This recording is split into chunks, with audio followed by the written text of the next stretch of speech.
I feel like I'm sitting on the razor's edge where I am content most of the time. Good for you. I'm having a good time. Everything's working out. I sit there and I'm like, well, this is good. I'm happy here. And then I go, yeah, but I'm kind of lonely some days. Esther said that to Jerry one day, her dearly not so departed. She writes with him every day. He's really available. And she said, I think I'm missing you. I think I'm lonely. And he said, are you lonely or bored? And she thought, oh yeah, it's bored. It's bored. Yeah. Sometimes I think I'd like somebody, even like Jerry, somebody I could just write to. Yeah, but they're not dependable. Then they just croak. They croak. You calibrate to somebody wonderful like that. Poof. So, is that resistance? Am I being resistant? You're being observant of now. Let's play with this terminology. This certainly is not new terminology, thinking outside the box. That's been around forever. But when we apply it to what we're talking about in this forum, inside the box, let's say, is what's already manifested. And outside the box is reaching for something else. So what was your question? Am I what? Am I what? Am I being resistant to when you're loneliness? We're going to give you a strong statement. When you are looking at what is, you are resistant to more. So if I'm looking at... That's why we said, what's happened to anticipation? Anticipation is looking outside the box to something that hasn't manifested yet. So being content is just sort of a stopping place? Content is tuned in, tapped in, turned on. You didn't say you're contented or satisfied. I think I did. We've got a list. Oh. You said something else. Bored. No, you said bored. I said content. You're right. But you said lonely, and that's why we said bored. Oh, okay. Your turn. What's the next one up from bored then? The next one up from bored is content. Oh, you said you were on a razor's edge. That's right. I'm going back and that's where you started. Back and forth between bored and content. That's a good place to be.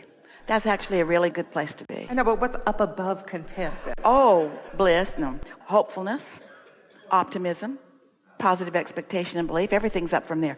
But you know, you're going to like this. If you can hang around, and you are, in a consistent place, you are eliciting from us a masterful conversation. Good. About the important but subtle differences between the path of least resistance and the path of most allowance. So when you have moved into a place of contentment and you just hang around there pretty steadily, the law of attraction will not help you sustain that, because in the absence of resistance that exists in contentment, the vibration will move faster and faster and faster, and you will move up the emotional scale. And that's what we call the path of most allowance. And so if someone says to us that I'm content, but sometimes I feel lonely, then you're not holding steady in your satisfaction or contentment. Because if you were, it would just get better and better and better and better. And it does much of the time. You have stimulating friends. You have so many things that you like to do. Just don't let yourself dip into that. We're going to put you on the spot. Do you mind? No. Well, we'll see in a minute. What do you think is a sort of regular or frequent or common thought that you might think that would cause your emotion to dip? What do you think it is? Loneliness. Loneliness is the emotion, the indicator of the thought. But what do you think the thought is? What's next? Yeah.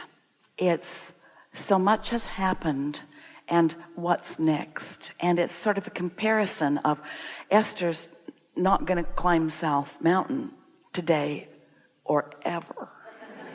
That's already been done. That's not next. That's behind you. But at the same time, she could be thinking about diminishment. She could be thinking about so much time has passed, what's next? And those are thoughts that your inner being never thinks.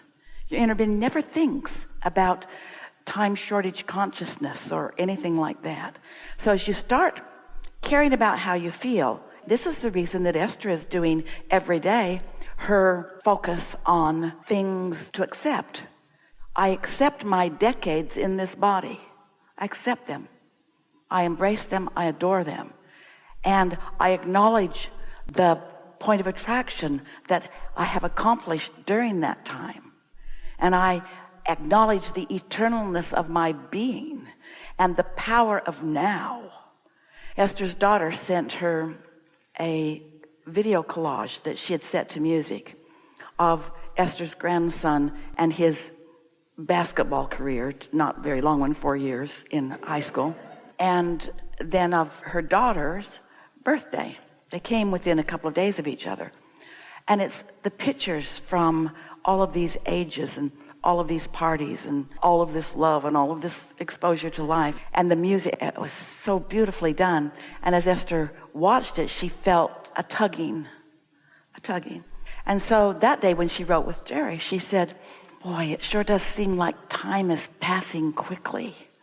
Is time passing quickly for you? Jerry said, nope, I just live in the now. You might like it, he said. Try it, you might like it. Just living in the now. Just here in this place where the physical you meets the non-physical you, with all of the intentions that your life has set into your vortex and all of the capabilities that you have accomplished that your inner being is still focused upon.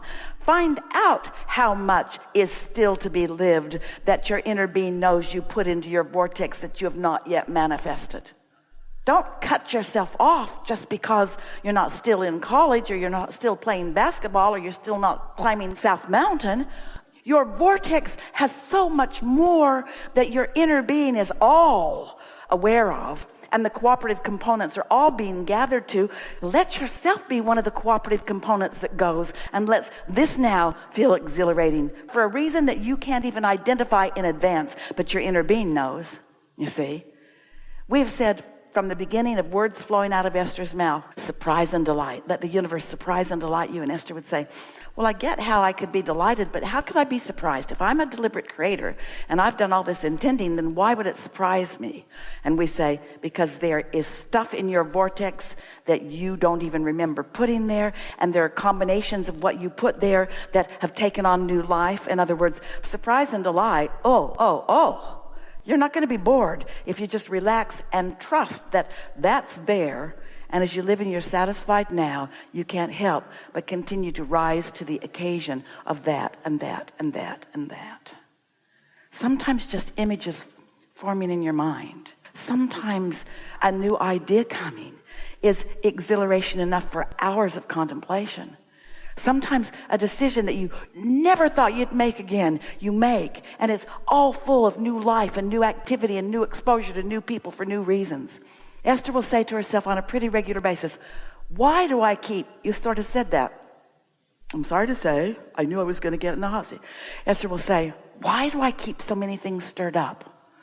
Why did I decide to get another apartment when I've already got one to use as a studio and an office? Why did I do that?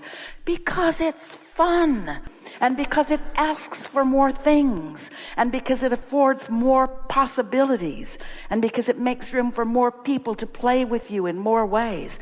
Why did I decide to sell the house that I've only been living in for a year? Why did I decide to do that and move back out on it? Why did I decide to? Because it's fun.